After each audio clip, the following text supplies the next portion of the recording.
একটি সমস্যার সমাধান হতে না হতেই আবার একটি সমস্যার সম্মুখীন হতে হয় নায়ক নায়িকাদের। এইটাই বোধহয় সিরিয়ালের রীতিনীতি। হ্যাঁ বন্ধুরা, আজকে তোমাদের বলছি শুভবিবাহ সিরিয়ালের কথা। ফেজ আর ফুদা আবার নতুন একটি সমস্যার সম্মুখীন হয়। ভিডিওটি দেখার আগে বন্ধুরা প্লিজ চ্যানেলটিকে লাইক করে সাবস্ক্রাইব করে দিও এবং ভালো লাগলে কমেন্ট বক্সে অবশ্যই আমাকে লিখে জানিও। আজকের পর্বটিতে দেখতে পাবো ফেজ মুখোশ খুলে দেয় ফরিদার। ফরিদা তো সব কিছু জেনে শুনে আমতা আমতা করতে থাকে এবং সবাই খুব ভালোভাবেই বুঝতে পারে যে এই কাজটি ফরিদাই করেছে। তাই সবাই ফরিদাকে খুব ভৎসনা করতে থাকে এবং কথা শোনাতে থাকে। এইদিকে ফুদার শ্বশুরমশাই তো আনন্দে গদমদ। এরকম একটা বাড়িতে লক্ষ্মী বউ এসেছে, অনেক টাকা সাশ্রয় করে দিচ্ছে। যেই কাজ কোনো পাকা মিস্ত্রি ছাড়া করতে পারে না সেই কাজ এই বৌমা করে দেখিয়েছে। কিন্তু মেয়েরা যে সব কাজ করতে পারে, সব কাজে এক্সপার্ট, সেই কথা ঠাম্মিকে প্রমাণ দিতে হবে। সেই জন্যই ঠাম্মি আরেকটি চ্যালেঞ্জের মুখোমুখি হতে হয় ফুদাকে বলে, নাদ বৌমা তুমি যদি সব কিছুই করতে পারো তাহলে এইটাও আমাকে করে দেখাও।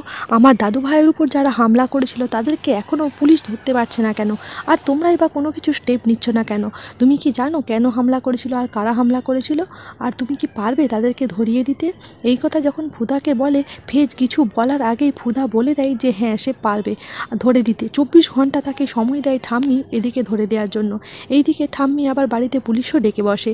পুলিশ এসে ফুদাকে বলে যে আপনাকে যারা হামলা করেছিল তারা কি কারণে হামলা করেছিল আর তাদের বর্ণনাটা আমাকে দিন, তাদের ঠিকানাটা কোথায় সেটাও আমাকে দিন।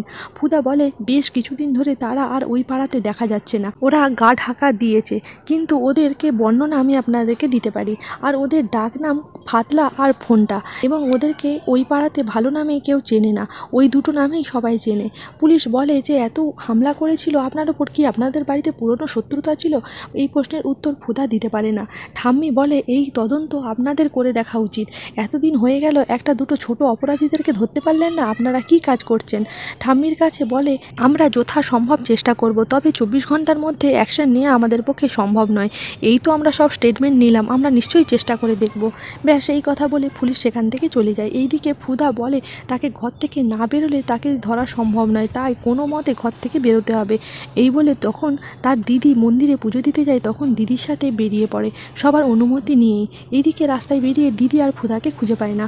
ফুদা যায় ফোনটে এবং ফাতলার মায়ের কাছে। তার মা বলে যে বিগত কত দিন ধরে তাদেরকে দেখতে পাচ্ছে না, তার খোঁজ খবরও নিচ্ছে না, কি খাচ্ছে কি করছে জানি না বাবা।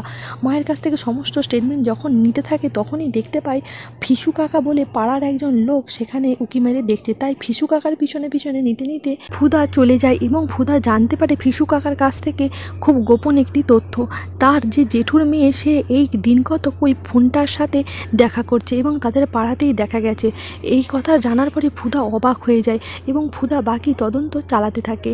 এইদিকে ফিমন ম্যাডাম খুব বড় বিপদে পড়ে, কারণ বিয়েবাড়ির যে এতদিন মিষ্টিগুলো ফুদা তৈরি করছিল সেই মিষ্টি এখন ফুদা আর তৈরি করছে না, সেই নিয়েই পড়ে যায় বিপাকে ফিমন ম্যাডাম। এইদিকে তার অ্যাসিস্ট্যান্টকে বললেও সেও বলে দেয় যে ওই ময়রার নাম্বার সে কোনো মতেই দিতে পারবে না, কারণ তার বারণ আছে। এইদিকে ফেজ ফুজার ওই বন্ধুর সাথে কন্ট্যাক্ট করে যে বিয়ে বাড়িতে ওই চিঠি যে অদল বদল করেছিল সেই ভিডিও ফুটেজ দেখাতে, নইলে সে কোনো মতেই ফুদাকে বিশ্বাস করতে পারছে না যে ফুদা বিয়ের আগে সব কথা তাকে জানাতে চেয়েছিল। এই জন্যই ছদ্মবেশ ধরে আসে ফিমন ম্যাডামের অফিসে এবং সেখানে ফেসি সারানোর নাম করে সেখানে কাজ করতে যায়। ফিমনের পাসওয়ার্ডটা জানার পরেই একটি রুম স্প্রে দেয় এবং তাতে ফিমন সে কাঁচতে কাঁচতে সেই ঘর থেকে বেরিয়ে গেলে শুরু করে অভিযান। ল্যাপটপ খুলে বিয়ের ভিডিও ঘাঁটতে ঘাঁটতে পরিষ্কার ফেজ দেখতে পাই যে একজন ওয়েটার সেই চিঠিটাকে অদল বদল করে দিয়েছে। ফেজ এটা পরিষ্কার বুঝতে পারে যে ফুদা তাকে জানাতে চেয়েছিল। আর এইভাবেই শেষ হয় আজকের পর্বটি।